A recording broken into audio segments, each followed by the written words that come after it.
বিষাক্ত চুলাই ১৫০ শতাধিক লোকৰ জীৱন শেষ কৰাৰ পিছত গোলাঘাট যোৰহাটত প্ৰতিবাদৰ সন্মুখীন হ'ল আবকাৰী মন্ত্ৰী পৰিমল শুক্লবৈদ্য।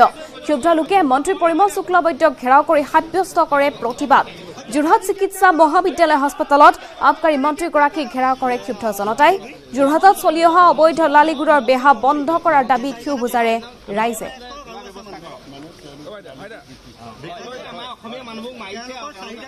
গোটেইখিনি কথা চালিজাৰি চাই আমাৰ বিভাগৰ ওপৰত যিমানখিনি আমি ব্যৱস্থা ল'ব লাগে গোটেইখিনি ব্যৱস্থা আমি ল'ম য'ত আমাৰ লেকুনা আছে। ঠিক তেনেকুৱা হয় কোনো মানুহে বিভিন্ন কথা কৈ আছে, কনস্পিৰেচি থাকিব পাৰে, কিন্তু কথাটো এনেকুৱা আপোনালোকৰ জৰিয়তে আমি ক'ব বিচাৰিছোঁ যে যিজনী হওক যেনেকুৱাই হওক এই কামখিনি হৈছে এইটো কোনো মানুহ বাচি যাব নোৱাৰে। আমাৰ ফালৰ পৰা আমি গোটেইখিনি ব্যৱস্থা ল'ম। এইটো আমাৰ এইটো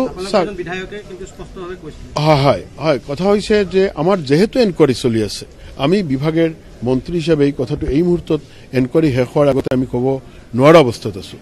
কাজেই যিটোই হওক আমি গোটেইখিনি তথ্য উলিয়াম আৰু উলিয়াই আমাৰ ফালৰ পৰা চৰকাৰৰ ফালৰ পৰা যি ব্যৱস্থা ল'ব লাগে, কাৰণ ইমান এটা প্ৰাণ, ইমান মানুহৰ জীৱন শেষ হৈ গ'ল।